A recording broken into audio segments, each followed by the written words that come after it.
Welcome to the Let You Tell It podcast. Yo, what's going on, everybody? Welcome back to another episode of the Let You Tell It podcast. Yep. I'm your host, Caesar, and y'all see who we got next to me, Hey, dog. what's the deal? Big Ruggo in the house. Yeah. One way. Thank you for coming, How's it going, brother. buddy? Hey, man, we've been trying to plan this for a minute. It's been a while. Yeah, it's been a while coming, but we're here. Hey, that's all that matters, Yes, dog. sir. That's all that matters, though. So, How you been? bro, better. That's good. Better in life, fucking health-wise, mentally-wise. I That's feel right. like just... I had to take October off, I feel you. Fucking, going through some shit, and then now, I feel great, bro. I think sometimes it takes more to go through before things get better. Hell yeah, 100%. yeah. I mean, it's like they say, it's a minor setback for a major comeback. You know what I'm saying? Yes, So, sir. how are you, brother? Same thing, bro. Still pushing. I've been on the road all year, so I'm just trying to, like I said earlier, catch up with, I guess, energy. Like, I'll be depleted sometimes, and sometimes I don't have the time for no one. But I try to make sure everything's still put together, and we 100%. kicking, we pushing. So, For sure. Well, first of all, dog, congratulations hey, man, thank on you. the recent drop with Good luck. with Mars, bro. Appreciate you, my man. Good looking up. That was a good one, bro. Good looking, bro. How? Let's get into it right there. How Alright. did that relationship come about between you and Mars? Because I know Mars because big time producer. He's worked with Nip. Everybody knows I'm a big Nip head. Yes, sir. And stuff like that. So how did that relationship come? Right off the bat. It's funny you say that because growing up, I was always a big Nip fan too. So this was like very surreal to me. It's hard to believe sometimes. But meeting Mars was cool because like when I first started rapping, but I had been rapping and kind of getting around in like ciphers and different shows and stuff. And we reached out to the homegirl, Chrissy B, Nina Deuce. She does a podcast too and like all kinds of content and shit. Okay, I think I seen you post her. But she's also very like, she's just tapped in the city, bro. So like everything that she's doing, everyone will be at.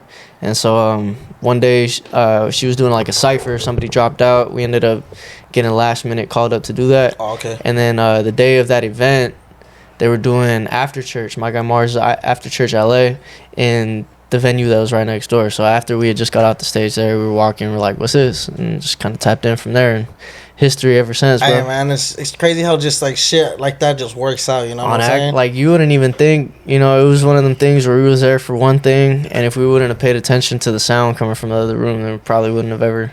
Or I mean, you never know. Like our paths probably would have ended up being destined to cross somehow. Yeah, somehow but crossing. that was the inception moment. So yeah, it was hell dope. yeah. I mean, Yes, sir. shit. You got the ear for it, dog. You guys Man. heard that? Thank you. Yeah, I mean, it was like wherever the music is, you're just gonna go toward it because you make it. Like when we were finished with our job here, we're always looking for where else the party's at or where it's like turned up at. So just to kind of check it out and see what's happening. No, of course. Dog. That's a great way to like just be out there and and at the end of the day, it's networking pretty much, dog. Oh, for sure. It's big time networking. That's 50% of the job. If you and I'll say this to artists, if you're showing up just to do the shit that you were told to show up for and leaving, you probably shouldn't be doing that because there's a lot more in the homework and a lot more that you could be doing to get further yourself in your career when you stick around and just tap in with people. Hey, dog, that's a great way to put it right Yes, there. sir. And I know you just performed at Rhyme Fest, correct? Yep. Yes, sir. Back in August, we did Rhyme Fest, and it's been dope. It's been a dope year. I'm telling you, we've done all kinds of like just cool shows like that, like what you call that, real high payoff moments. So it's been dope. And how is that like performing in front of like a big crowd like that? Because Rhyme Fest, It's that cool. shit gets active right there. It's cool, man. We were in more like the beginning of the day, so the crowd was still coming in, but it's cool to see as like they're walking in. Because as the artist, I don't know, I feel like half of people who are up on that stage will probably take that as like, oh, they're not here yet. Like, oh, the crowd isn't, but they're walking in. But as the artist, you have control over that. So You while gotta we're on bring them stage, your way, dog. exactly, me and Daisy are kind of giving them something to, hey, come over here, fill in these areas, like wave your hands, do all kind of stuff. The crowd control, because then after when we have off the stage, you start to see that it was more filled in and more people. So it's cool. It's like a job that you really got to do, That's what's up, bro. Yes, Yeah, sir. because I've seen that. I've been to like music festivals when like gates barely open and like everybody. Some people are going to the main stage, camping on the rails, and then like you hear other people performing. It's like at the beginning, it's the people like getting that crowd together. It's good though, because at the end of the day, it's the practice that you need. Like when you're not an A-list artist already, then these are the parts that you need to make sure you show up for and shine out on. Because like these people have anyone else to watch. These people could really just get bored and go get themselves a beer or some merch or go watch some breakdancing or something. They could be in line for merch, but exactly, instead, I have their attention. So what am I going to do to retain their attention and give them, something worth the shit to watch? Yeah. So, yeah, that's basically it, man. So, how you mentioned earlier where you said, like, with an artist, if you're just there to do what you were told and you leave after, were you like that at one point, or have you always been the type to, like, stay and, network or, like, hear other people's set and stuff like that? I guess it's hard to fully pinpoint. I can't say that I don't leave early still sometimes, but mainly just because either we got some other shit to be at or we just, like, far from the area. But I like to make sure that even, especially in the beginning, we were just always tapping in with all the artists. Like, every artist on stage has they should be having that chance to have everyone's attention, regardless. Like, me being an artist, I feel that personally. So I'm not going to, like, just dip out when everyone else is still performing. You know what I mean? So at the end of the day, networking or not, I'm going to just stay there because, one, out of respect for the show and hip-hop, and two, because all the artists are out here doing their thing, and it take a lot to get on the stage, bro. Like, it really does. I'm sure a lot of people don't think nothing of it, but not everyone could do that, bro. So that's why it's like you kind of got to pay homage to whoever decides to grace the stage. I feel you. That's a great way to put it right there. Yes, sir. And then going back with, like, basically, like we said, crowd control, You've been performing for how long now? Years, right? Bro, let me count. Probably about 7 or 8 years, maybe 9. So, your first couple of shows, were you, like, nervous, or have you always been that type to be able to control the crowd, get them hyped up and stuff like that? I think my first ever show, bro, I was probably, like, the most nervous. But after that one, the rest of them were just another that. And I had realized that night how not too crazy it really was. I just put it in my head that, like, oh, this is some wild. But if you're meant to do that, or something that you feel like needs to come out of you, it's just going to translate naturally. Like, there's nothing much for you to think about. If you get on stage and you feel nerves, somebody told me being nervous and being excited are the same thing. You just have to know which way to choose that feeling, like which way to lean. Because if you're nervous, you have that same jittery, like something that you need to get out. And if you're excited, it's the same thing. Feeling. So which side of the fence are you going to choose to stay on? Like, do you want to let it affect your performance, or do you want to let it enhance your performance? That's a great way to put it, because I felt that way recently, seeing for his homegirl, they do a little fundraiser. Yeah. And they asked me to host, and I had that feeling. And you know what? I'm gonna be completely honest, I was more on the nervous side, because I'm like, oh shit, it happens, bro. Usually when it's like the first one or the first few events where you're not too sure if this is where you're supposed to be, that stuff's gonna get to you. It's gonna get in your head. But at the end of the day, it's like you weren't called here for no reason. Like, if you weren't the dude for the job, or if you weren't somebody that people already had their eyes on, then you wouldn't be on that stage. So you gotta give them something. Like, what do they come for? You know what I mean? Like, whether they know you or not, bro. Because you could be clouded, you could be no one, you could be rich, poor, whoever the fuck. If you're on the stage, you were meant to be there. You have the attention. Yeah. You have the next however many minutes, 5, 10 minutes, however long your set is. Make sure that time is not no wasted time. Like, damn, I'm gonna use that.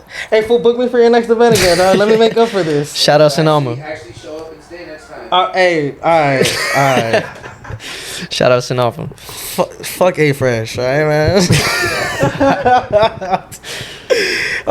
So, back to your album with Mars, bro. Yes, sir. That shit. How you feel about it? How you like, bro? Honestly, like, I hear like just like his samples and all that are crazy. Okay. And then my favorite track off of it is what is it? Fly Ghetto Shit. Yeah, bro. That shit. That beat, I don't know, like, cruising down, especially, like, once the first, like, week you dropped it, and I was, like, because I'm the type that once somebody drops something, I go through the whole thing. I hit play, and I listen from front to back. I appreciate that. Yeah, it really means a lot, because in this new age, like, motherfuckers don't listen to albums. And that was my problem, like, a lot of people are like, I only like this song. Well, did you hear this song? Yeah. And then they're like, damn, like, how come I didn't hear it? Because you didn't listen to the full thing. You gotta flip. And I've always been like that. I was always taught that, from my uncles and stuff, because I would get a CD and I would just go to the track that, my favorite song is on and replay it. And he's like, dude, listen to the whole thing. Like, there's a reason they put songs on these albums. You know what I'm saying? Like, and since as a kid, like, I've always respected that. So whenever, like, somebody drops a project or, you know, an EP, an album, soon as I see it, front to back. That really means a lot, bro, because we live in an instant gratification age now. Where, like, motherfuckers, they'll look for what's hot based off of the metric. Like, I'm sure you could see when you go on Spotify or Apple, which one is the hottest song off this album based off of who's listening to it already. Exactly. So that's usually the first one that people go to nowadays, because there's not really a real appreciation for raw projects no more. Like, maybe the last time period of that was like 90s 2000s, but after streaming, dat piff, all this kind of stuff, like, motherfuckers really don't care about the full project. They're playlisting now, and they're really looking for, playlisting, like, is a big thing right there. It's a big thing because it really shifted the narrative for like how your audience is going to receive your music. These motherfuckers don't want to, like you said, it's less convenient to listen to it front to back than already knowing what the hit song is. So that's why you have this TikTok era where fools are trying to put their shit on TikTok and blow up fully off of that. But it's like, if you love the music, bro, just make the project, because eventually it's going to have to speak for itself, and people can't deny that. Like, I'm sure you enjoyed it multiple listens. It wasn't just the one way through. Yeah, I know. So that's what I'm saying. Like, a lot of people, they'll even get stuck at all right, I listened to it.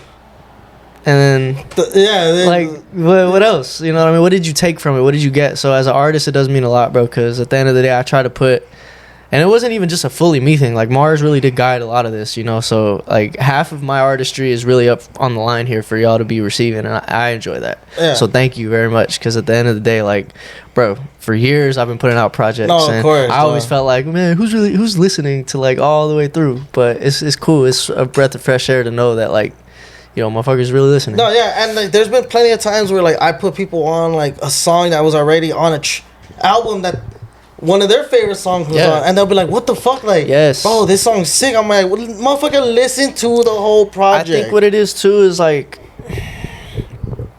again, the instant gratification, bro. Like, people don't want to look too hard. They just want to already feel whatever they want to feel. Like, it's hard to explain. We're in a different era of how people receive music, or even consumerism for that matter. People don't know what they want. So you kind of have to, like, tell them what they want and show it into their face, and then, hey, listen to it again. Here's an ad. That's why we got all these pieces of content on Instagram, YouTube, all this kind of stuff, because you could have a fan who's going to listen to your music, but are you engaging that fan? Are you retaining having them, like, are they continuing to come back to listen to you? You know what I mean? Or are you just putting out music and hoping? So that was kind of what this was showing me, like, more down the line, to engage more and to make sure that I give a project front to back that, like, somebody could receive and be like, I feel you on that. Hell yeah. Was this one of your, by far one of your favorite projects to work on? I'll say it's probably, it's my best to date, for sure. I say that about all of them just because I feel like if you don't feel yourself, there's no space for you here. Yeah. But, bro, since the Red album, I've been feeling like that. Like, that was probably 2-3 albums ago. Like, oh yeah, this is my greatest work. And then Home for Now came out. I'm like, oh, this is my greatest work. And then this one come out. So I'm like, I can't wait to see how we're gonna just continue to want to top old shit. Yeah. You know what I mean? I feel you. My all-time favorite track from you is back from 2020. It's really High Hopes. Wow, bro, I listened to that. Good looks, bro. That's crazy. That's one of my favorite tracks, and I think I forgot how I came across that. I want to say you put it on the play. You didn't put that on the playlist? I just heard it today. Oh, okay. So I don't know how I came across that one, but once I started hearing the first, like, dun, dun, dun, and then once you started, like, I came with that cold flow. Yeah, that's a great way to put it right there. That's exactly. And then, like, my thing, I love when an artist can utilize their voice. So, you know, you came with that cold flow, but then on the chorus, you know, you're hitting that little melodic. The melodic, you know, like, that was always I feel like a thing of mine, like, in this new age of rap. It's just weird, bro, because auto-tune became a big prevalent factor. So, like, if as a rap artist, if you're not somehow melodic, then you're kind of behind in the time. Yeah. So try to figure it out. And at the time, I was never big on, like, doing that kind of stuff. I was just rap the whole way. Yeah. But again, bro, after a while, you start to evolve as an artist. And I think a big part of being an artist, too, is you have to give up what you want out of your music entirely and make it more for the people who exactly like what they want out of you. And you can't make the same thing because then they're just going to expect the same thing all the time. But you have to give your audience something to come back to that's refreshing, not like, you know what I mean? So I didn't want to just continue to be rippy rapper. Like I wanted to have some melodies or some breakdowns, some percussion, some this, that, and the third, to have somebody who doesn't even like rap be like, hey, I like this because it has this element. It has this element. Exactly. So. And I've always said that about like a rapper. Like if you can utilize your voice in many ways, like you are a great artist. Yeah. Because man. like you said, if you just come with that rap, rap, it's like it's good. People are gonna be like, okay, like they're gonna get. Let's be honest, they're gonna get tired of it. Yeah. Bro. I was gonna say like anyone could rap, bro. Rap till your face turn purple. You could be the greatest rapper on the planet. Like if your song ain't translating, this is what it is, bro. It's as simple as this. If the girls aren't moving to your music, then no one cares. Like don't be rapping your ass off. There's girls who appreciate rap, but if they can't move to it, then what are you doing? Like make some music that everyone can listen to and enjoy. Yeah. And then see where they try to box you in and show them you're not that. Like do the different things, because that's really all it is, bro. At the end of the day, a fan, a hater, whatever, it's all the same thing. They're gonna try to see what you do and can't do. Mm-hmm. So prove it to yourself first, and then the rest of it'll just come. Yeah, because on High Hopes, like, you know, when they're yeah, man. I was just like, all right, like I was like, I see. When I first ever heard it, I was like, okay, Ruggo, I see you. I wasn't a big singer at the time too, like so when we was recording that, I always thought it was awkward, bro. Like the whole album too, there's some parts where it's some melody in there, and I was never big on that, so I just thought, like, this is some different Ruggo, bro. Yeah. Like, motherfuckers aren't gonna know who this is, but they be like, hey, who's that on your chords? Like, motherfucker, that's me. Yeah, no, that happened. Like, a few times that would happen. Not even just on the Gifted album, but I don't know if you're aware, I dropped, in 2023, I didn't drop an album. I dropped 5 EPs, and they're called the Keep It Moving EPs, the Kim tapes, I like to call them. And for some time, bro, like, people were always asking me, like, who's this on this song or who's that on that song? I'd be like, bro, like, it's on me. Yeah. So your voice is your biggest tool as an artist. Learn how to use it in different ways. Don't let people know how to expect how you're gonna come. That's a great way to put it. Yeah, right there, bro. man. At the end of the day, you're another instrument. Like the beat can only be so finished. Like if you listen to a beat and it's too good to rap on, don't rap on it. Like rap on something that kind of has that space and that pocket for you, because as the artist, you're the extra instrument. You're the last instrument. Yeah. Yeah. And, you know, on a little side note, I remember correctly, you started producing, right? Oh, yeah. Yes, sir. Because I remember hearing a couple of your beats at the A18 day. Yes, sir. My man, I've been, I mean, I first started rapping, like rapping probably about 12, but I think I got introduced to it because of all the, like, cloud-based internet service beat making machines. Like you could really get on fucking, what was this one called? It was called Sound something. I think Soundscape or some Soundtrap. No, Soundtrap's a new one. Shout out Soundtrap. But it was like one of those types of websites where you could just get on and just start, like, they didn't charge you nothing. The sounds were kind of but it didn't matter. Like, just make something. Yeah. And then from there, I was like, the rap and the producing is gonna go very hand in hand. So let me figure out which one I'm good at first, and then just try to, like, build the next skill after it. So rapping was always first for me.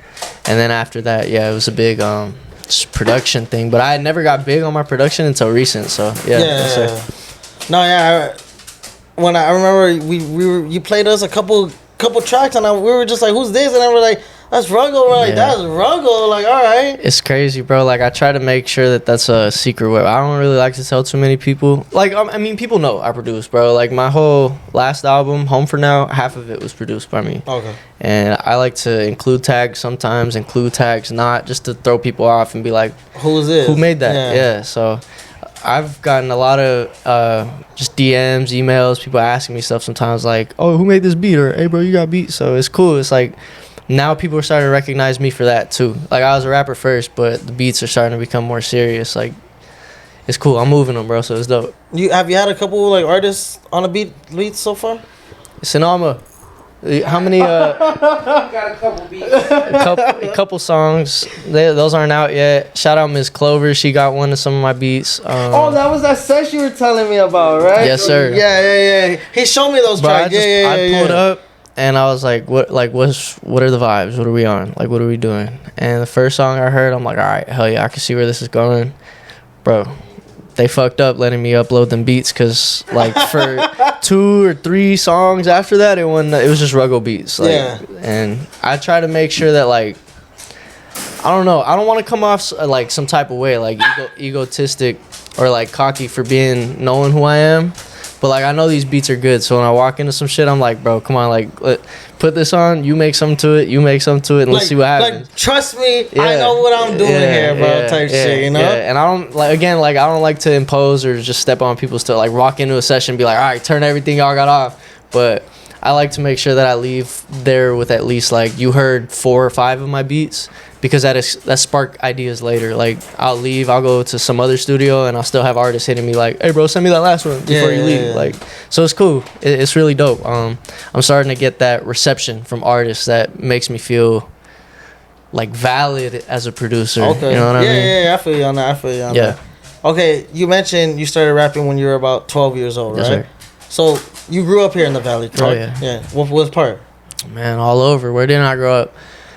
Mainly Silmar, San Fernando. That's my stomping grounds, but I was raised in Pacoima, Arleta, Granada Hills, Balboa, Chatsworth, everywhere, bro. Like I was moving a lot.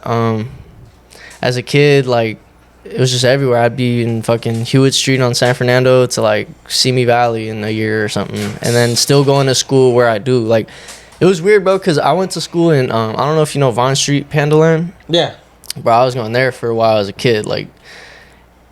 Didn't belong there, but it's just where I was from. So for a while, I'm really thinking like, damn, this is where I'm gonna be for my whole life. After a while, my mom talking about some like, oh, you're gifted, you're in this program, you're in this, that, and the third. So we ended up being sent to like, what's that called? The other side of the valley, like the West End, bro. Balboa. I ended up going to Nobel Middle School and Granada Hills High School. Okay. So it was cool, like coming from where I was from, I knew where I was from. It was like rough, but then going over there gave me a different perspective because I started to see like how much potential there was in life, and so that shit really opened my eyes. Like I didn't have to stay where I was, and then music was always prevalent. It was always around, so it was dope. Being able to be all over the place allowed me to get different perspectives, different cultures, all kinds of different things. I think that's that exactly bleeds what I was into gonna music. say. Yeah, different cultures, because for a lot of people that don't know here in the Valley, like each city is really its own culture, dog. I'll say it like this whole place, if you don't know about the Valley, it's a melting pot, mixing pot. Like you don't know who people are out here until you shake their hand, ask them their name and where they're from, type of shit. And then once you actually like start knowing, like you could just tell by somewhere like, all right, you are from Pacoima, or you are like, you could tell based off mannerisms. Like for sure, I could definitely tell when like I'm meeting a very like West End motherfucker. Not like no shade, but you can just tell their style is different, or like the way they talk is different, and so it's like kind of a shock being from the side that I'm from, but it's cool because you start to link up and see how everybody is from their personal area, and they're different, bro. Like they're all don't matter. You be from Chatsworth, you got your own swag. You come from Canoga, you got your own swag. Yeah. Fucking anywhere, so it's dope. I feel you on that. So you growing up here, and you starting, at a young age inside the rap game, in the music business and stuff like that. What are some of the changes you've seen from that? Like as far as what, like the game or how just things are going? Like a little bit of both. There's a shift, man. There's a lot. Like it's really a volatile time. If you're not getting with the technology, you're probably not gonna be around for the next 5 to 10 years. Yeah. I'm gonna just keep it a buck. Get on AI if you're not on AI. Don't let it overcome your creativity. But as an artist, like that's something that I've seen is efficiency is master in this industry, bro. If you're not efficient, then something else is gonna replace you, or we got a computer to do it. So stay ahead of the curve. Know what you want. That's another thing. I think in this music, a lot of people get into it not knowing what their end goal is. They just want like what comes with it, the money, the fame, the car, the weed, like all that. But if you have a genuine like write your goal down and what you expect from it kind of thing, Dom, bro, it's clear cut and straightforward. Like I think that's the thing that a lot of people are missing in this new age. So that's what's been shifting is too many people want the biggest payout from this. It's they want it fast. Bro, that's not gonna happen. Yeah. Like it'll happen if you compromise yourself for it and like tell somebody else they can have all your rights and music and all this stuff, but you ain't gonna last long, like you said. At the end of the day, what's the point? Like if you got into doing music because you like making music, you would never sign your music away. Like that's just counterintuitive. So know what you want, because that's another thing. Like labels nowadays, bro, they'll come at you with, here's $1 million. Like, what do you want to do? Just sign your contract. Exactly. You're not paying attention. And these artists now are getting caught up, not knowing that like they're just putting themselves on the shelf. So yeah, no, I feel you on that. It wasn't too long where like I heard this song on TikTok and I was like, damn, this one's crazy. And they're like, oh, this is AI. I'm like, what do you mean this is AI? They're like, yeah, this artist doesn't exist. This is an AI song. Like, again, bro, very volatile it's so times. crazy, you gotta know how to use that kind of shit as a tool. Like I was having a conversation with somebody about this the other day. You don't want to let it take over more than probably 30 to 40. Like if it's over 40 to 50% of your creativity, you're probably just you're not creative no more. You're letting that create for you.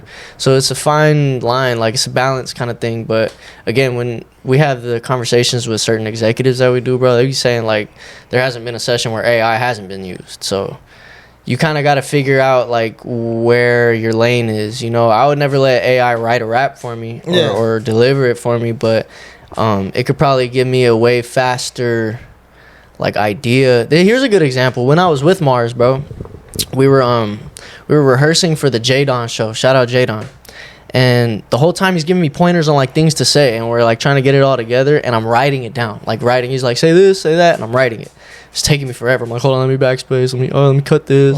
Hold on, let me change this. And he's like, AI, bro, like this is what it is for. Like it's for moments like these where we could be more efficient. You don't gotta get more shit done a little bit. You get what I mean? So it's like things are just a lot more seamless with AI in your process, and I think that that's something that people could take advantage of. But it's a double-edged sword. Don't let that overtake. Yeah, 100%, bro. Yes, sir. Because that shit's getting out there, bro. That shit. It's never going away though. Yeah. So you got to keep in mind that like we've just entered a new era. Stay real. That's a great way to put it. Yeah, bro. All of it is fake. If you think of it at the end of the day, like everything that's being put for us to consume on a screen, take it at face value for at first. Like, oh, I shouldn't believe this. No. You know, unless you're watching an artist create something or any of that. I'm like that now. Like whenever I see something, I'm like, bro, is this like? You gotta make sure, real, bro. Cause dude, I've been fooled. Me too. Dog, I'll be watching some videos thinking like, oh my god, like, oh, this fool jumped off a cliff and died. But no, it's just some fucking AI like Sora at the end, and I'm like, oh, okay, you know. And then I feel like the idiot, but it's like. I felt like that. For me to feel like an idiot for a second, now I want to know how to work it so I could do this shit my own. And you know what I mean? Like, I don't want to be on the butt receiving end of the AI. I want to be the guy who's fucking making this shit. Exactly. Yeah, no, 100%. Yes, sir. So, one thing I wanted to bring up, bro. Yeah. And, you know, I've always, like, seen it's always really caught my eye, the relationship that you and your pops have, bro. Mm-hmm. That shit, it hits a little hard for me, you know, because, you know, I'm pretty much in this by myself. Yeah. You know, do everything by myself. And for you to have your pops there, you know, fucking helping you out, you know, leading you in the right path and stuff like that. And, like, wanting the more and best for you and all that shit. It's awesome, man. Thank you. Thank you for saying that. Shout out, Pops. Yeah, shout out, Pops. At the end of the day, it's like, there's nobody else I'd want to learn all these things with. I couldn't even think that anyone else would probably have the same sort of like wherewithal to gauge certain things or show me which direction to go. Like, yeah, he's been very making sure everything is guided properly, and in this industry that's not something that you find so willy-nilly, bro. Like, that's some rare shit. Usually managers are trying to get over on the artist, or, you know, an executive or someone is trying to figure out the play that benefits the executives and the business side of people first before the artist. Mm-hmm. So knowing that, you know, we move with very honest intentions, I don't ever question anything that he put in front of me. Like, I have no doubt in my mind, no trust issues. Like, I know that this is the path I need to be going, because like if he says that, like, hey, we're gonna do this, Yeah, Vámonos, let's absolutely. go. Like nothing. You know, there's been days where he'll be like, all right, go handle it yourself, and I'll just be kicking here. And we know what to do now because we're on that page where it's like, it's just a second nature thing. It's unspoken. Yeah. Has it ever been a point in time where like somebody has tried to take advantage and he's had to step in? Bro, I think that happens all the time. Like, real talk, I think wolf in sheep's clothing is a really like a big thing in this industry, because motherfuckers are gonna promise everything for you first. Like that's the catch you off guardness. Like, I could do this, I could do that, I could do this, that, and the third. But you have to ask yourself as an artist, why does this guy want to align with me, and why have I never heard of him before? Like, what's the reason? Obviously there's some sort of like value or worth that he sees in me that he wants to either one, take advantage of, or two, partnership with. So you kind of have to know how to gauge it. The longer you do it, and you know, trial and error, the more you start to understand what people are really in this shit for. Yeah. And a lot of time, bro, you can really weed it out from the very beginning. Like I said, like, fools will try to take advantage. They'll try to separate us. They'll try to have my pop in another room, ask me all kinds of questions. Shit. But, you know, doing it as long as you have, you can weed that shit out. Like, it ain't, I'm not stupid, bro. Yeah, no, of course, bro.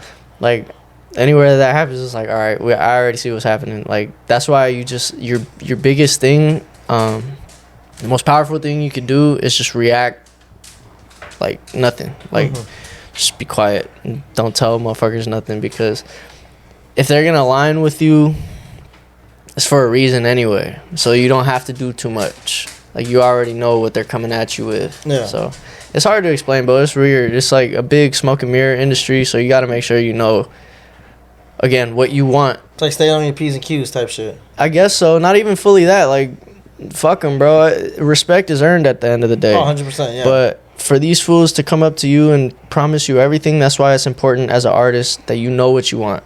Because the end goal shouldn't switch just because some dude comes up and says, hey, I can offer you $100 million. It's like, okay, bro, I still, that's not my metric of success. Yeah, what am I getting? You know, what do you need from me in order to get all that, you know? That's the point. You have to really look into people's intentions, I think. And that's a big part of it. Like, regardless if my dad's there or not, having him has showed me more where they are with that, their motives. The motives, yeah. But again, like, that's just something that the longer you do it, you start to pick up on and know how to approach certain things. So 100%, I feel you on that. And like I said, like, I know for sure every time we see you, you know, Pops is somewhere around there, and it's always great to just have conversation with him, because thank you, man, he has stories to tell, bro. It's a lot. I'll be telling him, like, he needs to write all these things down or make a screenplay or something, because we could really make a movie on his life. Yeah, that's shit. But yeah, man, shout out Pops. Again, the perspective at the end of the day is more than anything, because now being able to navigate in what we do, nothing could deter us from what we want. You know, you can't rip us apart. Like, you can offer him all the fucking whatever in the world, you can offer me all the whatever in the world, we're still a team at the end of the day. So yeah, y'all come with each other and shit like that. You get one, you gotta get the other one, no matter what. Absolutely. That's what's up right there. That's where you gotta keep it. What's the one thing that, like, really motivates you to keep, you know, pushing? Because like you said, like, as an artist, you know, I bet you just have some of those days where you don't want to do shit, you know, you're tired. Like you said, you've been on the road all fucking year, you know. Yeah. You just dropped an amazing album. Thank you, bro. And it's just like, I know you're tired, dog. It's funny you mention that, because it'd be days too where like let's take this year for example, where I've been working all year, like a show every weekend or something, interview every week kind of shit. And while doing that, I really had to show myself. I'm sorry, can you repeat the question, because I had a point to where I was trying to head with that. Okay, so my question was like, what's one thing that keeps motivating you to keep it pushing? That's what it was. Okay. So, for example, with this year, I'll wake up some days and be like, bro, no one's ever heard of Ruggo. Like, what am I doing? And I'll just get off a Rhymes Fest stage and be like, oh, this is lit. So it's like the highs and the lows, they even out. So the more you stay down with it, even when you're at your lowest, you know that there's a payoff coming soon. Like, that's just how energy works, bro. So if your ass is down here feeling like, fuck, like I'm on my last dollar, I don't have another project to drop, I'm fucking no weed, like, you gotta stick in that and not squander your energy, because your energy is going to take you out of that soon like nothing, bro. It's been this whole year, it's just been bipolar as fuck, because we'll have a sold out show at the Echoplex and then the fucking car wants to act stupid the day after, you know what I mean? So you just have to, I guess that's the motivating factor, is know that there's always something that's going to try to fucking stop you. And if you let it stop you, you letting that shit win. So just don't. Like, figure it out. Second all the emotions, bro. Like, get that shit out of you, because this shit is very facts, not feelings. Yeah. And if you're not operating based off facts, then you're gonna get caught up in your feelings, and that's gonna hinder your success. I believe. Has there ever been a time where Pops had to like check you, but like, hey man, like snap out of it? It's been a couple times. We have to check each other all the time, bro. We be fighting something. I'm not even gonna like yeah, that shit happens, but you don't stay mad at people you love. Like, that's just fucking stupid. So you can be mad and feel some type of way, but at the end of the day, you know that, I mean, there's no other teammate. But like we said, I could go get another fucking teammate. He's not going to play the same that Pops is playing at. So the chemistry imbalance is already there. That's why you can't stay in your feelings. If you be mad, sad, whatever the fuck, feeling some type of way because he said this song is ass, could be done better kind of shit, then you have to let that build you, as hard as it might be to, like, because I know as an artist, bro, sometimes you just take shit personal from other people. Like, oh, I was thinking this guy was going to say this, or I thought that he would have a better, I've been in there, you know, but you can't, like, because at the end of the day, the way that the world receives your art, they want to see if you're going to take shit personal if they don't like it, because it's what's the artist going to do kind of thing. How's he going to react to this? This is why I say what's most important, and this goes for anything, bro, is your reaction to things, because as soon as you give somebody a reaction that they wanted to provoke out of you, you lost. So just stay cordial. Cordial is the word. I like that. Has there ever been... I wanted to ask this question. Okay. Has there ever been a time where, like you said, you know, you just said it right now, how, you know, you thought somebody was going to say something, and it's like, oh, no, it's totally opposite. Many times. Ever been a time where, like, I feel Pops, like, where you thought, like, damn, this shit was dope, and Pops like, yeah, that ain't it. There's been those times, but it's even been times with Mars, I'll say, and I'm comfortable with saying this because we've gotten over points where it's like, I could really be doing better. Like, I think a lot of times the only time you take some shit personal is when you know you got comfortable and you don't want to do better than you know you already just did. Like, you feel like you're not capable of doing better, but other people want to bring it out of you.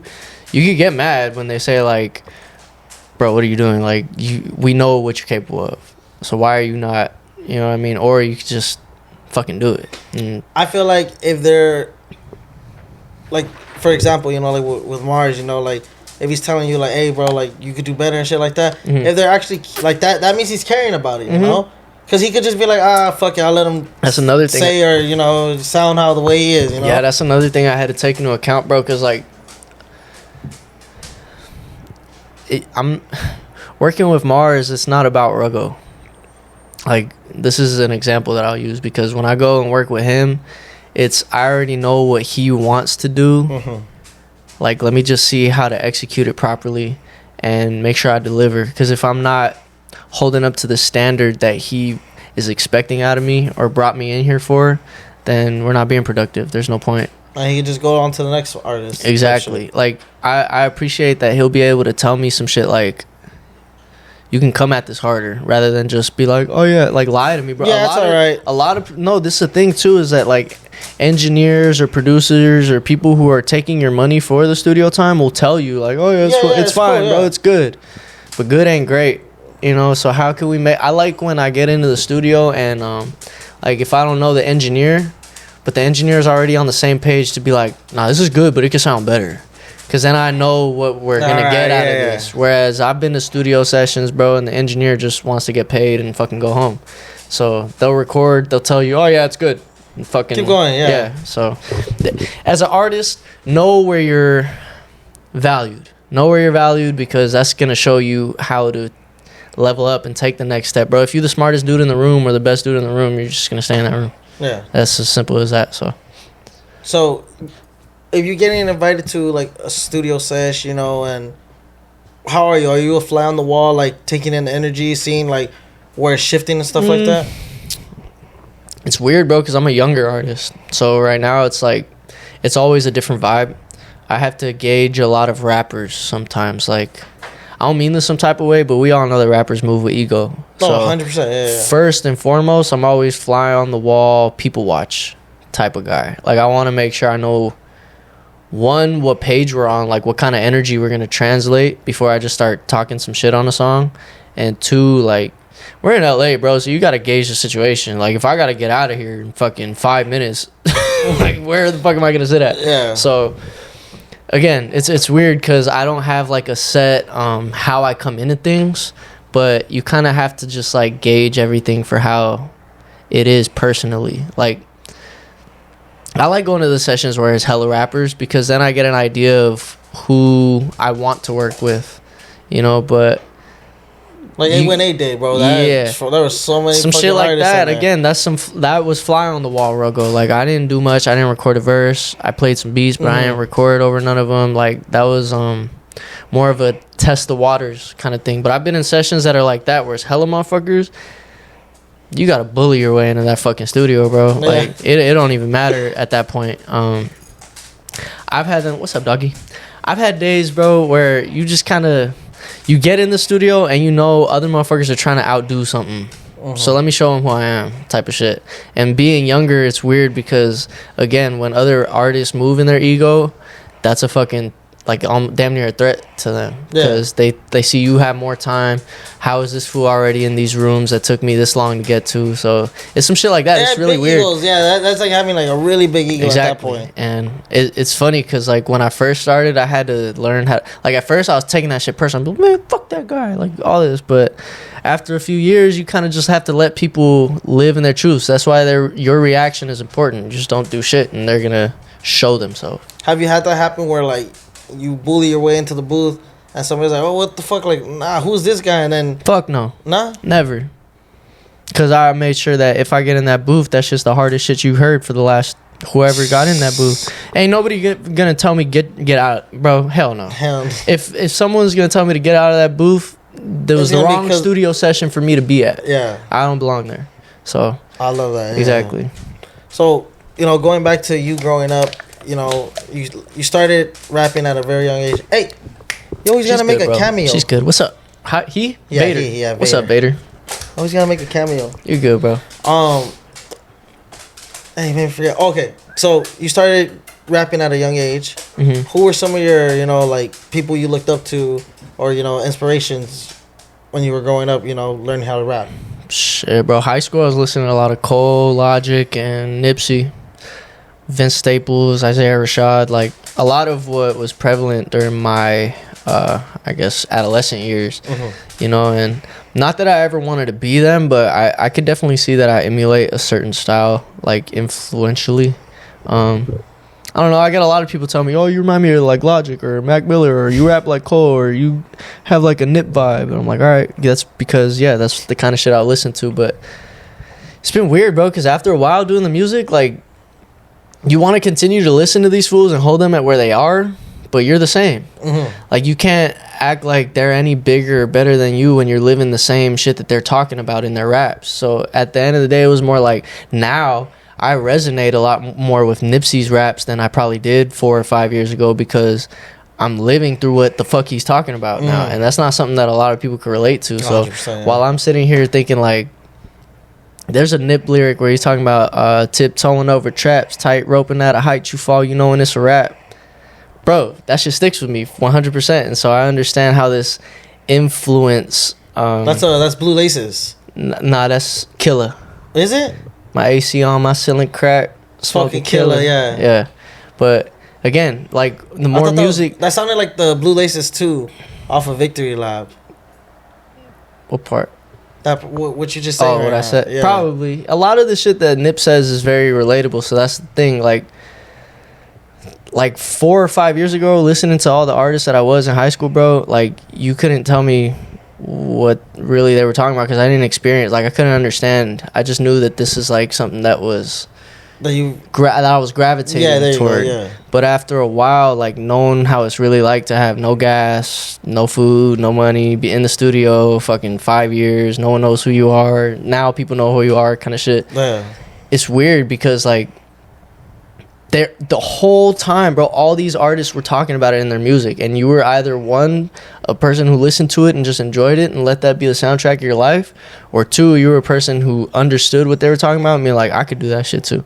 So after a while, you stop listening to music. I don't really listen to too many artists like that unless I'm really compelled to listen, or I go back and listen to the old shit, because nowadays I feel like we're in an oversaturated state, bro. I don't like listening to the music. Yeah, this new music nowadays, dog. It's cool. It's a lot of cool shit, but I feel like there's too much cool shit where you don't know what to look for no more. So I like to go back, and I'm a nostalgia fisher, bro. Like, I like to make sure my shit makes me feel how I used to, so that I know how it's going to make me feel. Okay, I like that. You get what I mean? Yeah, so yeah. It's weird. Like, I don't like falling for the trends or doing none of the new shit. But all power to you. All power to you. Yeah, like that new Blueface. I'm sorry, dog. I haven't heard it. That shit ain't. So that's what I'm saying. You like, don't need. You do not need to hear it. Let me tell you that. I'll take your word for it. You do but not need to hear that. Moving shit, forward, it's been weird because, like, knowing who I am, you damn near have to have something hot as fuck for me to feel like I should be bumping this or listening to it. Like, I got homies who make good ass music, bro. So if a A-list rapper's dropping some fucking whack shit, why am I gonna listen to that first? Like, bro, I always say that. I'm like, whenever I hear like an A-list rapper like dropping like some weird shit, I'm like, bro, there's so many people from the, and I love putting like the Valley out there like that. You know what I'm saying? I'm like, bro, there's so many motherfuckers from the Valley that will school this fucking beat. Or, you know, that sound way better than this person. It's not like, about being good no more, bro. It's just about being known. Yeah, and that's 100%. Yeah, that's a weird. It's a weird parallel, because being known doesn't mean you have to be talented. You just have to get known, and anyone can get a clout is a drug, bro. Because you have motherfuckers robbing stores and throwing it on the internet and stealing, doing all this dumb shit to be famous type. But what was the end goal again? Like, what do you want out of it? Do you want to be famous, or do you want to make music? And so the good people are going to continue to make their good music, not give a fuck about the antics and dropping ass on purpose to make sure that the fucking TikTok streams are up and I get paid off of Instagram today. Like, I'm not in it to get paid off Instagram. I'm in it to get my fucking masters. Yeah, you know what I mean? So exactly. That's the difference. Hey, but it's like you said, at the end of the day, dog, it's just, what's your end goal? Exactly. That's the biggest thing. What is the end goal? I hope a lot more artists understand that, bro, because we're in an age now, again, where the oversaturation has created this, like, false promise. Like, everyone really wants to be on the yacht or to have the mansion, to do all this Popping shit. The bottles at the but club, bro, none of that was ever realistic. Like, if you really think about it, that was just all the shit that was in the videos, and we all know that the videos are a production. Yeah, that shit isn't. Now fucking, we know it. As a kid, you know, we're like, as a kid, you're like, wow. Shit. But that's the hook. Yeah, that's exactly. what makes you want to do it. That shouldn't be what you want to where you want to end up. Like, this video shoot was cool. I see fucking Timbaland and Nelly Furtado and a bunch of bitches and some bad, like, I get it, right? But do you want to stay there as an artist and be the guy who just continues to live the life, or do you want to be long term? Do you want to have a longevity, a legacy in this shit? Because we could put you on the screen, bro, and you could be the star for like a year, 2 years until they forget about you. Exactly. So, and it all comes back to, what the fuck is you want out of goal, it, bro? What do you want out of it? It's important as artists. You got to make sure you know that, or else you're just gonna get promised all kinds of empty shit. So, damn, bro. Hey, you dropped a lot of fucking. I hope y'all take Thank you, all that shit in, bro, because it's been a long time of learning shit, bro. I'm telling you, like, in the beginning, and you're probably still young, bro, and you have all this fucking knowledge. Thank you. You got more coming, bro. I feel like this is something you couldn't tell me as a kid, though. Like, as a kid, I'd be on some, like, I do still want the mansion and the cars and all this kind of shit. But no, of course, yeah. When you mature into it, I think it's just how much time you really put into what you love. Like, bro, I'll do this shit for free until I die. I don't give a fuck about the fame, money, none of that shit. Like, I like doing this. I know that there will be a payout eventually, just because of how down for my own shit I've been. But that'll come when it comes, when the time's right. I'm not really tripping. You know? Hey, man, to have that mentality, bro, and that fucking way of thinking, bro, I love that shit. Thank you, bro. Means a lot. Because like we said it earlier, motherfuckers just want that quick payout real all quick, the time. You know? Happens too often. You see a lot of people burn out, and like fools that you be cool with, and then just like 2-3 years later, it's like, hey, bro, what happened? Took the bag, man. That kind of reminds me of like I seen a TikTok today where you know how you got those guys on the street asking people questions and stuff. Yeah. This guy asked a group of 4 homies a question: would you rather have $1 million right now or $300 every day for the rest of your life? 300 every day.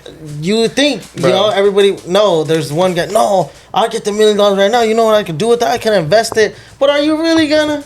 Are you really gonna invest that? The first impulse that people have as soon as they see in their bank account got more than 2 zeros in that bitch, spend. Yep. You're not saving that shit. Hell no. You gotta be one strong. Like you should already probably know what you want to be a strong person to save your money. But bro, anyone who gets put in that scenario is gonna choose the 100 easy or the mill easy just because they know what the fuck they want to do with it. But if you have a long-term plan, you know that the slower money over time is more safe. Not even safe, just a better bet for you because you know what you're gonna do with it. You have more of a runway. Yeah, $1 million will go like nothing, bro. Like that's fucking 3 cars and a house. That ain't shit. Not even that. It's probably one house and like 2 cars right there, dog. With inflation. Yeah, you know what I'm saying? Like that shit. $1 million, bro.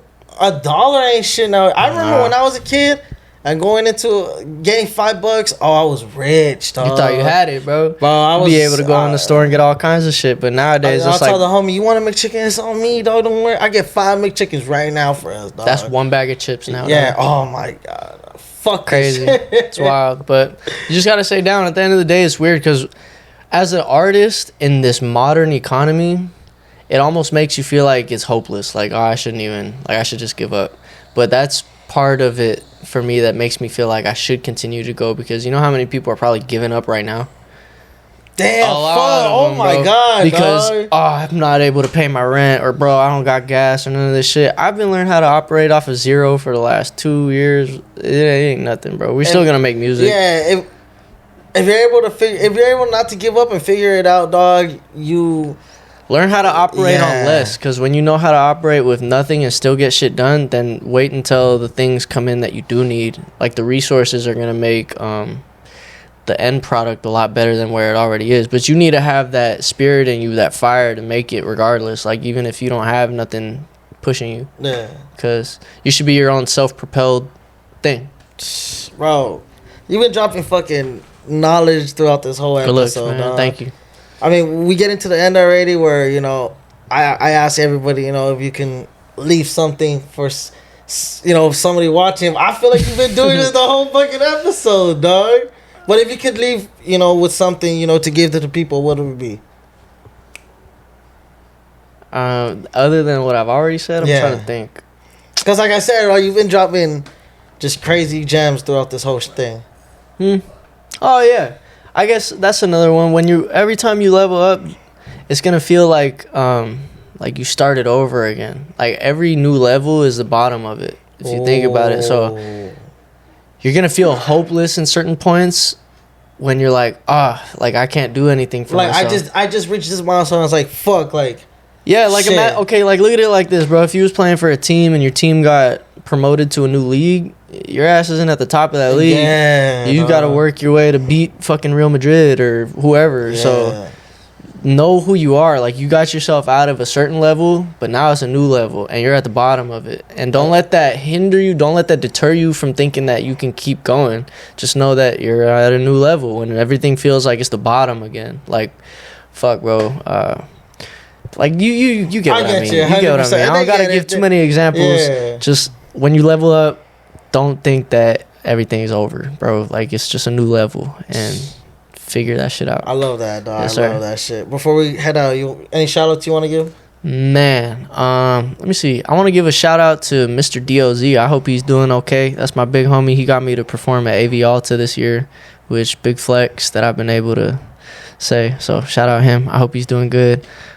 Big shout out my OG Rory in Florida. He called me the other day, and he's been watching me since the beginning, bro. He just had open heart surgery not too long ago. So dog. Big shout out him. He's still pushing, still kicking, and all my homies, bro. Thank you for the support. If y'all want to follow me on Instagram, that's cool. Ruggo818, but I don't really care. Google me.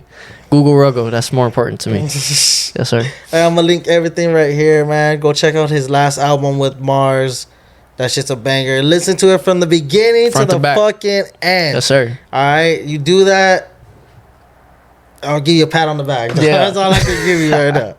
Hey, but thank you guys for coming, bro. I really appreciate that. Sir. Shout out Pops. Shout out thank everyone. You guys for coming through. Shout out Alma. Shout out my boy C's. And hell yeah, bro. Shout out. This is the number one Vader. It's the number one podcast in the world, baby. Let you tell it. You heard it here first. Thank you guys for tuning in to another episode of Let You Tell It podcast. We out this bitch. Yeah. I've been bringing my family in and praying more to my reach. I've been doing make me feel alive. Give a fuck what niggas thinking. I'm smiling, but I'm dead inside. Lost my niggas to the street shit.